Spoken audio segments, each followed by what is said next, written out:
dans une société, dans un endroit où les fondements sont renversés, et ces personnes qui veulent vivre victorieusement, qui veulent s'en sortir dans un monde, dans une société où vraiment les fondements sont renversés.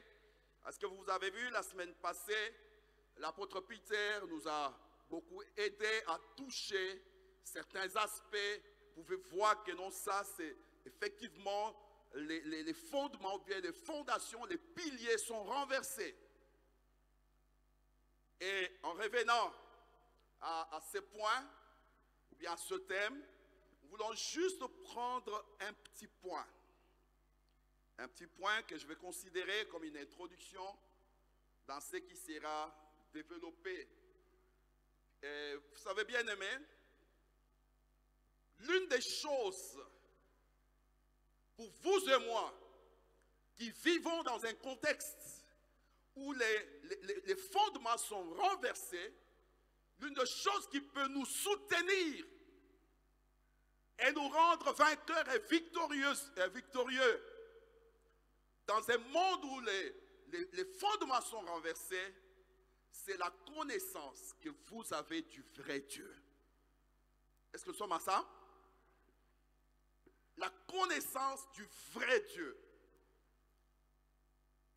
Et je vais m'appuyer sur l'expérience d'un homme de Dieu, Élie, le Tishbite. Et nous voulons lire dans 1 Roi chapitre 18. À la maison, vous pourrez lire du verset 1 jusqu'au verset 40 pour être dans le contexte complet. Même si l'histoire part du chapitre 17, mais déjà, pour ce que nous sommes en train de partager, vous pourrez lire à partir du verset 1. Et nous allons, pour notre méditation, vu que le temps est serré, nous ne saurons pas prendre le tout, nous allons prendre à partir du verset 16. Le passage est balancé devant. Abdias étant allé à la rencontre d'Akab, l'informant de la chose. Quelle était la chose? Il lui a parlé de sa rencontre avec Élie. Parce que dans le pays, il n'y avait pas de pluie depuis 3 ans. Il y avait une famine très accentuée dans le pays. Et le roi Akab avait appelé Abdias pour lui dire: on doit chercher de la verdure, sinon les bêtes que nous avons ici vont mourir. Mais pour épargner la vie de ces bêtes qui nous restent, allons à la recherche de la verdure. Et Akab va sortir. Il va prendre une direction. Et Abdias, son chef d'armée, ou bien son chef de la maison, prend une autre direction. Alors que Dieu avait déjà dit à Élie: manifeste-toi, présente-toi devant Akab, et je vais faire pleuvoir la pluie. Et c'est alors que Abdias va rencontrer Élie. Élie va lui dire: va chercher Akab. Abdias avait peur que si je pars dire à Akab que je t'ai vu, toi, à tout moment, le Saint-Esprit te prend, il t'amène n'importe où. Le monsieur a risque de me tuer. Mais Élie va le temporiser, pour le calmer, pour lui dire: vas-y, je vais le rencontrer. C'est ainsi que nous arrivons au verset 16. Abdias étant allé à la rencontre d'Akab, l'informant de la chose. Et Akab s'est rendu au devant d'Élie. À peine Akab aperçut Élie, aperçut-il Élie, qu'il lui dit: est-ce toi qui jettes les troubles en Israël? Élie répondit, je ne trouble point Israël, c'est toi au contraire et la maison de ton père, puisque vous avez abandonné les commandements de l'Éternel et que tu es allé après les Baals. Fais maintenant rassembler tout Israël auprès de moi à la montagne de Carmel et du Carmel, et aussi les 450 prophètes de Baal et les 400 prophètes d'Astarté qui mangent à la table de Jézabel. Akab envoya des messagers vers tous les enfants d'Israël et il rassembla les prophètes à la montagne du Carmel. Alors, Élie s'approcha de tout le peuple et dit, jusqu'à quand clocherez-vous de deux côtés? Si l'Éternel est Dieu, allez après lui. Si c'est Baal, allez après lui. Et le peuple ne lui répondit rien. Et Élie dit au peuple, je suis resté seul des prophètes de l'Éternel. Il y a 450 prophètes de Baal. Que l'on nous donne 2 taureaux. Qu'ils choisissent pour eux l'un des taureaux, qu'ils le coupent par morceaux et qu'ils le placent sur le bois, sans y mettre le feu. Et moi, je préparerai l'autre taureau et je le placerai sur le bois, sans y mettre le feu. Est-ce que nous pouvons lire ensemble le verset? Puis, invoquez le nom de votre Dieu, et moi j'invoquerai le nom de qui? De l'Éternel. Le Dieu qui répondra par le feu, c'est celui-là qui sera Dieu. Et tout le peuple répondit en disant, c'est bien. Élie dit au prophète de Baal, choisissez pour vous l'un des taureaux, préparez-le les premiers, car vous êtes les plus nombreux, et invoquez le nom de votre Dieu, mais ne mettez pas le feu. Ils prirent les taureaux qu'on leur donna et le préparèrent. Est-ce que tu peux sauter? Tu peux sauter le verset suivant. Allez-y. L'autre. Et ils crièrent à haute voix. Ils se firent, selon leur coutume, des incisions avec des épées et avec des lances, jusqu'à ce que le sang coula sur eux. Lorsque midi fut passé, ils prophétisèrent jusqu'au moment de la présentation de l'offrande. La conclusion, c'était quoi? Mais il n'eut ni voix, ni réponse, ni signe d'attention. Amen. Maintenant, Élie dit alors à tout le peuple, approchez-vous de moi. Tout le peuple s'approcha de lui. Et Élie rétablit l'autel de l'Éternel. Il a commencé par faire quoi? Rétablir l'autel de l'Éternel qui avait été renversé.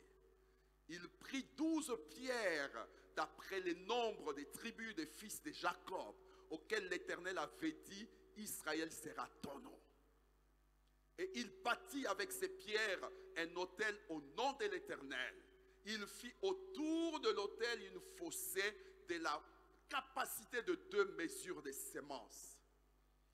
Il arrangea le bois, coupa les taureaux par morceaux et les plaça sur le bois. Puis il dit, remplissez l'eau, 4 cruches d'eau, 4 cruches, et versez-les sur l'holocauste et sur le bois. Il dit, faites-le une seconde fois. Et ils le firent une seconde fois. Il dit, faites-le une troisième fois. Et ils le firent une troisième fois. L'eau coula autour de l'autel et l'on remplit aussi d'eau le fossé. Au moment de la présentation de l'offrande, Élie le prophète avança et dit, Éternel Dieu d'Abraham, d'Isaac et d'Israël, que l'on sache aujourd'hui que tu es Dieu en Israël. Amen. Amen. Que l'on sache aujourd'hui. Bien-aimé, ça doit être ta préoccupation. Il faut que le monde sache qu'il y a un Dieu au ciel. Il y a un Dieu au ciel. Il dit que l'on sache aujourd'hui que tu es Dieu en Israël et que je suis ton serviteur. Bien-aimé, c'est ça. La prière d'Élie doit être aussi ta prière. Le sang de Jésus, ta foi en Jésus te permet de faire une prière comme ça. Que dans ce pays, que l'on sache que c'est toi qui es Dieu. Et que je suis ton serviteur. Amen. Même dans la famille, que l'on sache que dans cette famille, il y a un Dieu. Et que je suis ton serviteur. Et que je suis ton serviteur. Et que j'ai fait toutes ces choses par ta parole. Réponds-moi, Éternel. Réponds-moi, afin que ce peuple reconnaisse que c'est toi l'Éternel. C'est toi l'Éternel qui est Dieu. Et que c'est toi qui ramène leur cœur. Est-ce qu'on peut lire ensemble? Qu'est-ce qui s'est passé? Et le feu, amen, et le feu de l'Éternel tomba et il consuma l'holocauste, le bois, les pierres et la terre, et il absorba l'eau qui était dans le fossé.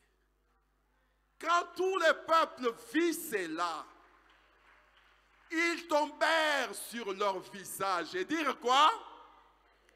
C'est l'Éternel qui est Dieu. C'est l'Éternel qui est Dieu. Alléluia. Alléluia. Bien-aimés, vous savez les choses qui se passent dans notre pays maintenant, c'est vraiment une confrontation de puissances. Les enjeux sont d'ordre spirituel. Il y a le monde des ténèbres, les agents de Satan, les agents du monde des ténèbres qui cherchent à installer le règne des ténèbres. Mais dans cette nation, par la grâce de Dieu, Dieu a suscité un peuple. Amen. Dieu a suscité des hommes et des femmes qui se mettent à genoux, amen, pour savoir recourir à la prière, chercher la face de Dieu, chercher le règne de Dieu. Et ce sont les choses que nous vivons aujourd'hui. Et chacun de nous doit en être conscient. Nous vivons dans une société où les fondements sont renversés. Et vous devez savoir que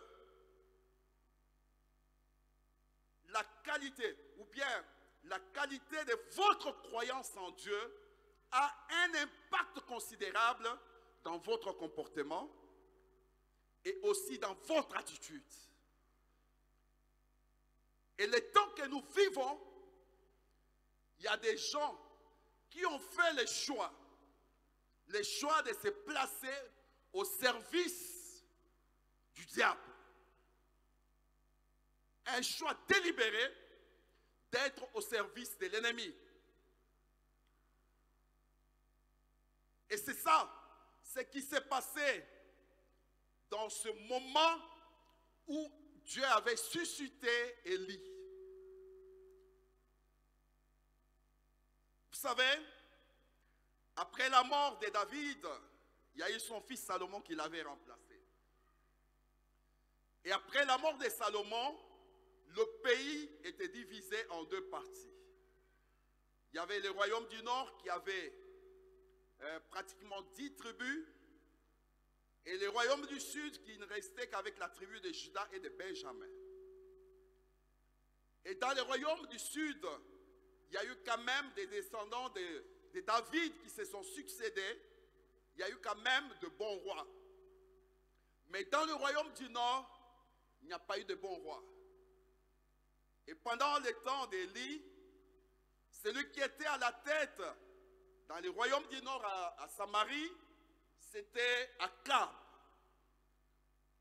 Akab, un enfant d'Israël qui accepte d'aller se lier en mariage avec Jézabel.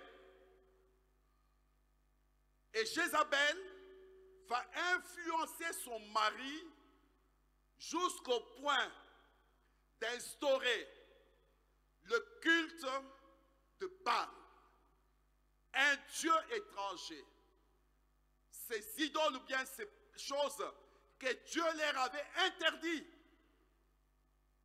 Et ils étaient là, servant l'Éternel et servant Baal. Et l'influence d'Akab faisait que, et plutôt l'influence de Jézabel faisait que la religion étrangère ou bien les dieux Baal devenait de plus en plus populaire en Israël que l'Éternel. Et comme je venais de le dire ici, au fur et à mesure que le peuple se tourne vers le faux Dieu, le comportement, l'attitude des gens, la façon de percevoir la vie des autres change aussi. La violence s'installe, l'immoralité s'installe, et bien de choses. Et Israël vivait une situation insupportable. Amen. Et c'est dans ce contexte qu'au chapitre 17, Dieu va susciter Élie. Avant le chapitre 17, aucun verset ne nous parlait d'Élie. C'était comme quelqu'un qui est sorti du néant. Amen. Bien-aimé, ne t'inquiète pas si tu n'es pas connu. Ne sois pas inquiet si ta famille n'est pas connue. Amen. Mais croyez que Dieu est capable de faire avec toi des grandes choses. Il est capable de faire avec toi des grandes choses. Élie apparaît comme ça, comme quelqu'un qui est sorti du vide. Et il s'approche d'Akab. Et il va lui dire, de la part de l'Éternel, que regarde ce que vous avez fait dans le pays. Pendant 3 ans et demi, il n'y aura pas de pluie dans le pays si ce n'est à ma parole. Voyez, n'est-ce pas? Le Dieu Tout-Puissant est capable d'honorer les paroles de ses serviteurs. Amen. Elle lui parle et le ciel se ferme. Un homme qui a parlé et le ciel se ferme. Pendant 3 ans et demi. Et maintenant, au bout des 3 ans, Dieu revient vers Élie, il dit, va rencontrer le même Akab, car la pluie doit tomber. Et il rencontre Akab, et c'est ce que nous venons de lire ici. Et bien aimé,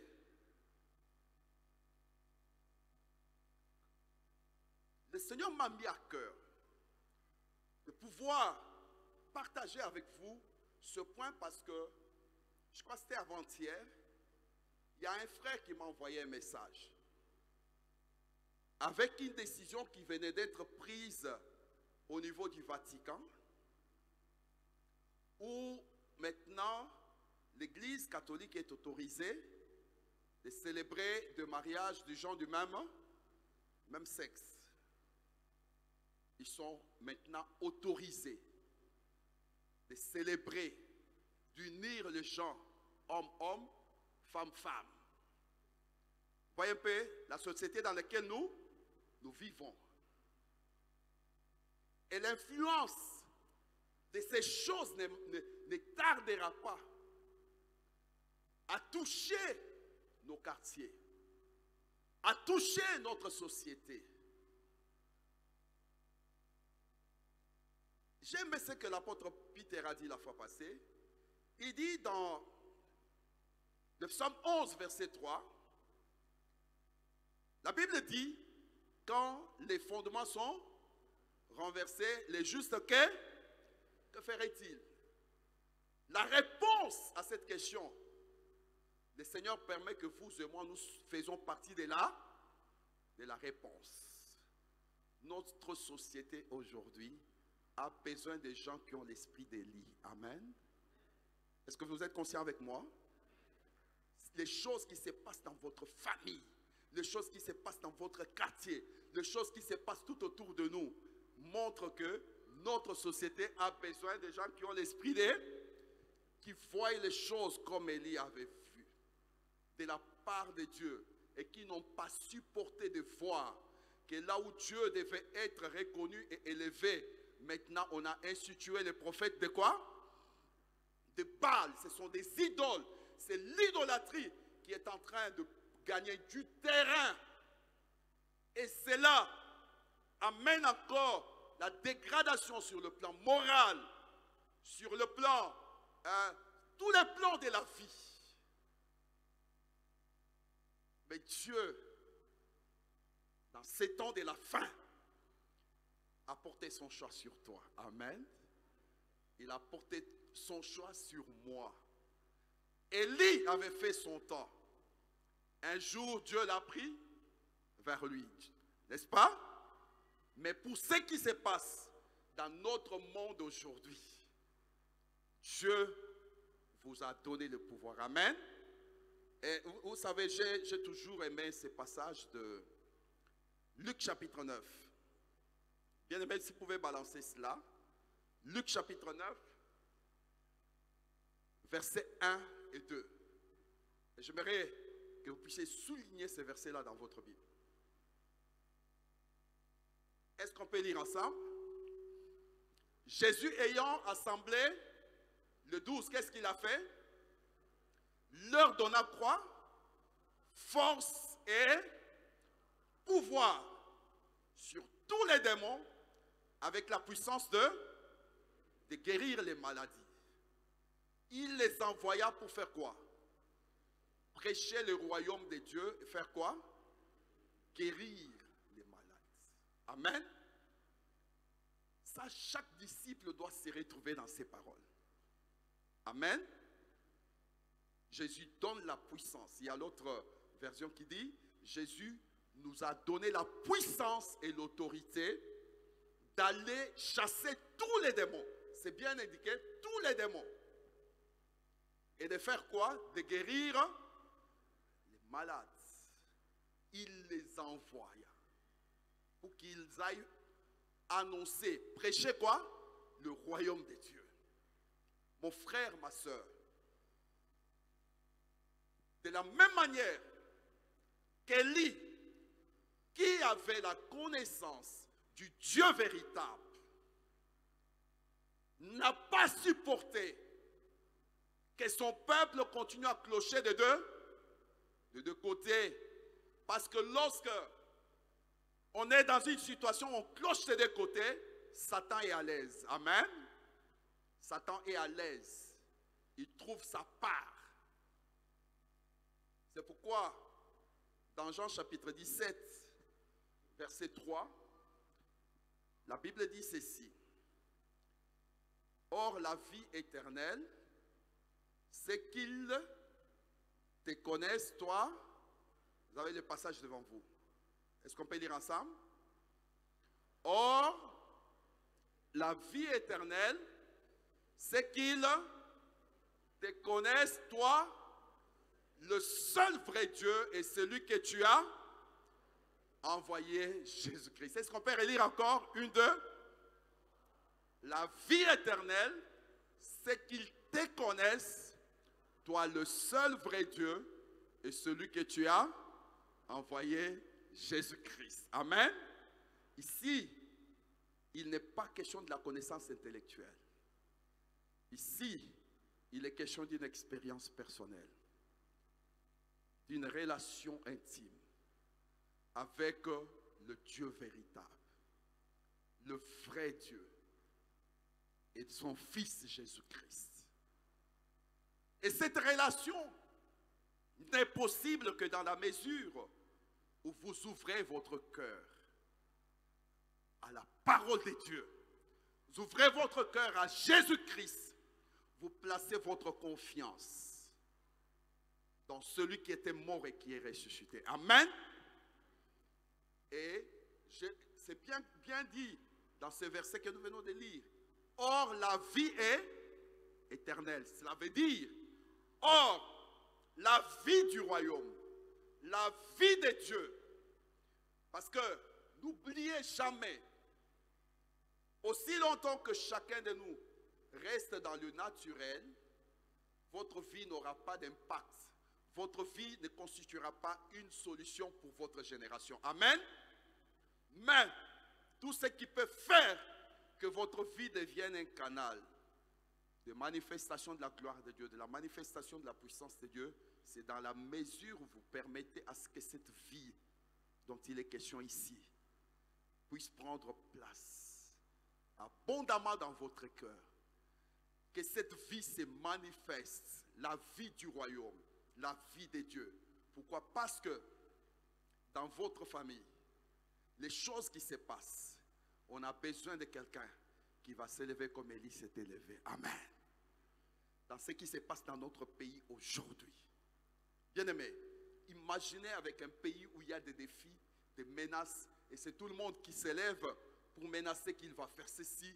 Et souvent, les menaces vont toujours dans le sens de faire couler le sang. Comment est-ce que les gens peuvent avoir l'audace de dire des choses qui touchent à la vie humaine? Et ils le disent aussi aisément, sans même se gêner, pour dire que non, je veux faire ceci, je veux faire cela. Non. Et ça, ce sont des choses qui caractérisent une société dont les fondements sont renversés. Et le seul moyen, il faut que les gens qui voient les choses, qui pensent sur les choses, comme Élie avait vu à ces moments-là, que ces hommes-là s'élèvent. Et pendant ce temps, cet homme-là, c'est toi. Cet homme-là, c'est moi. Amen. Élie était seul. Regardez comment le Dieu Tout-Puissant fait des choses. Il était seul face aux 450 prophètes de Baal. Bien-aimé, toi seul avec Dieu, tu es majoritaire. Seul avec Dieu, tu es majoritaire et capable de faire des choses que la multitude est incapable de faire. Seul face à 450. Et regarde, Élie, tout comme eux, ils avaient reçu un taureau. Lui aussi, il a reçu un taureau. Il a eu aussi à préparer les taureaux, comme eux avaient préparé les taureaux. Mais le problème, c'était quoi? Élie était en relation avec le Dieu Tout-Puissant. Amen. Était en relation.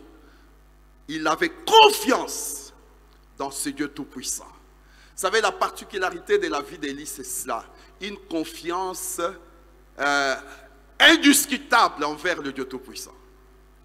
Dieu lui dit, va dire à Akab, à partir de maintenant, il n'y aura pas de pluie. Élie ne discute pas, il part jusqu'à chez... Vous savez, ce n'était pas facile. Akab, c'était le roi. Cela veut dire qu'il avait toute une armée à sa disposition. Pour Élie, sa vie n'était rien. C'est la volonté de Dieu qui l'intéressait. Il dit à Akab, il n'y aura plus de pluie. Et Dieu lui dit, c'est bon, la situation est devenue compliquée, va vers les torrents de Kérit. Et là-bas, il y aura des oiseaux qui vont t'apporter à manger, des corbeaux. Élie obéit, il va jusqu'au torrent de Kérit. Et à un certain moment, les torrents de Kérit commencent à sécher. Dieu lui dit, quitte, va à Sarepta. Et là-bas, j'ai préparé une veuve qui va te prendre en charge. Bien-aimé, vous savez, il faut arriver à développer l'écoute de Dieu. Amen. Et que nous soyons aussi prêts à obéir à ce que Dieu nous dit. Ce n'était pas facile. Il vivait la même situation que tout le monde. Mais sa sensibilité à la voix de Dieu l'a aidé à s'en sortir. Amen. Dans ces temps que nous vivons dans notre pays, que chacun de nous comprenne, c'est le temps d'être à l'écoute de Dieu. Tu ne mourras pas avec les autres si tu es à l'écoute de Dieu. Le Seigneur t'avertira toujours sur les choses. Le Seigneur va t'alerter sur les choses. Soyez sensibles. Dieu est capable de te dire ce que tu dois faire à la minute. Et soyons aussi prêts à obéir à ce qu'il nous dit. Et les choses iront mieux. Amen. Quitte là-bas. Va au torrent de Kérit. Il part. Quitte le torrent de Kérit. Parce que vous savez, dans la vie, il ne faut pas s'accrocher à une chose. Soyez au contraire accrochés à Dieu. Étant accroché à Dieu, il est capable donc d'assurer votre vie malgré tous les changements qui peuvent s'opérer dans votre vie. Et c'était ça, la force d'Élie. Mais pour ce soir, le point sur lequel nous avons voulu insister et pour lequel nous voulons que cette semaine, lorsque vous viendrez dans ces lieux, durant toute cette semaine, nous serons dans cette pensée-là. Que le Dieu que nous adorons dans ces lieux, c'est lui le véritable Dieu, c'est le Dieu tout-puissant. Et lorsque vous venez, soyez préparés. Attendez-vous. Parce que vous voyez comme ça, avec Élie, lui, sa part, c'était quoi? Prier devant Dieu. Amen. C'est Dieu qui a fait descendre le feu. C'est Dieu qui pouvait envoyer. Imaginez un corbeau qui prend la viande, lui-même un mangeur de viande, mais qui prend la viande pour amener à qui? À Élie. Là, c'est Dieu. Le Dieu que nous servons dans ces lieux est le Tout-Puissant. Amen. Il est capable de se servir même des corbeaux. Il est capable même de se servir de tes ennemis pour t'apporter la solution. Il est capable de bien aimer de passer là où les hommes ne pouvaient jamais s'attendre à ce que la solution viendra. Dieu est capable de t'apporter la solution par les voies que les hommes n'ont jamais pensées. Par les voies que les hommes n'ont jamais pensées. Il est le Dieu Tout-Puissant. Il n'est pas limité par les moyens, par les calculs des hommes. Amen.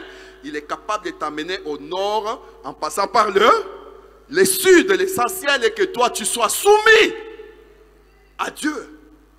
Bien-aimé, lorsque nous regardons Sarah, avec l'âge que Sarah avait, le voir porter un enfant. Mais comment ne pas croire que le Dieu que nous servons est le Tout-Puissant? Le Dieu de la Bible, c'est le Dieu le Tout-Puissant, le Dieu des miracles. Venez dans ces lieux avec une attitude de foi, de confiance. Une confiance, vous savez que les médecins avaient dit que non, je ne peux plus concevoir, mais du moins je sais que le Dieu Tout-Puissant est celui qui est capable d'appeler à l'existence même les choses qui n'existent pas. Il est celui qui ramasse la poussière et fait asseoir avec les grands. Ce qu'il dit, il l'accomplit. Tout ce qui sort de sa bouche, il est capable de le faire. Chaque promesse que tu as reçue devant Dieu, c'est un fait. Ce n'est question que de temps. Et notre prière, que cette semaine soit le temps de l'accomplissement dans ta vie. Que ce soit un temps de l'accomplissement dans ta vie. Et nous croyons que le Seigneur va faire quelque chose de spécial dans la vie de tout un chacun de nous cette semaine. Venez avec assurance, venez avec une attitude de foi, une attitude où vous êtes disposé à recevoir de la part de ce Dieu Tout-Puissant. Amen. Est-ce que nous pouvons nous lever et acclamer sa présence? Nous pouvons nous lever. Bien-aimés, soyez déjà en train de l'acclamer. Parce que tu vois déjà comment est-ce que les choses vont changer. Lui ne demande pas l'argent. Mais tout ce qu'il attend de toi, c'est la confiance. La foi, bien-aimés, ayez la foi même pour vos enfants. Ayez la foi même pour les choses que Dieu va faire dans la vie de vos enfants. Ayez la foi pour les choses que Dieu va faire dans la vie de votre mari, dans la vie de votre épouse.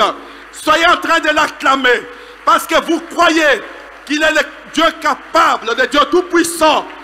Et il n'est pas conditionné par les règles de ce monde. Il n'est pas conditionné par les calculs de ce monde, les formules de ce monde. Est-ce que tu as la foi? Est-ce que tu as la foi? Alors acclame le roi des gloires. Tu l'acclames avec assurance, avec conviction. Avec conviction. Bien-aimé, alors que tu es en train d'acclamer, commence à faire des déclarations. Soyez en train de faire des déclarations. Sentez-vous à l'aise. Tu peux même marcher dans les rangs. Tu peux même marcher dans les rangs. Tu acclames et tu proclames des choses parce que tu crois. Dieu n'a pas changé. Il est le même. Il est le même. Le véritable Dieu est présent. Le véritable Dieu est avec nous. Nous qui avons donné notre cœur à Jésus, nous sommes dans le véritable. Est-ce que tu peux commencer déjà à faire des déclarations? Parce que Jésus est présent. Parce que le Dieu Tout-Puissant est présent. Est-ce que tu peux commencer? N'attendez pas une prière de quelqu'un qui viendra prier pour toi. Mais au moins, tu as vu, tu as entendu ce qu'il est capable de faire. Est-ce que tu peux, avec foi, tu acclames le Seigneur. Tu fais des déclarations au sujet de ta santé, au sujet de ta vie professionnelle, au sujet de ta vie conjugale, au sujet de tes fiançailles. Fais des déclarations là où les choses bloquent, là où les choses traînent. Dieu est au rendez-vous ce soir. Dieu est au rendez-vous ce soir. Est-ce que tu peux acclamer le Seigneur et en faisant des déclarations, le Seigneur est fidèle. Il veille sur sa parole pour l'accomplir. Il veille sur sa parole pour l'accomplir. Au nom de Jésus, au nom de Jésus, tu n'es pas venu à la rencontre d'un homme. Tu es venu à la rencontre du ressuscité. Alléluia. Bien-aimé, lève la voix. Proclame les choses sur ta famille. Proclame les choses sur ta famille. Le Seigneur est le Dieu de toutes les familles de la terre. Alléluia. Wow. Jésus.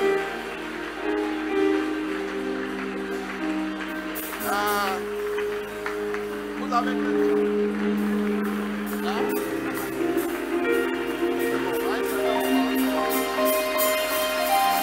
wow. Bien-aimés, nous sommes venus pour changer, pour bousculer les choses.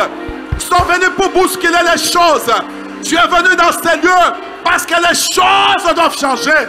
Les choses doivent changer. Tout autour de toi. Tout autour de toi. C'est le moment de s'élever. C'est le moment de proclamer des choses. C'est le moment de refuser tout ce que Dieu n'a pas voulu. Oh!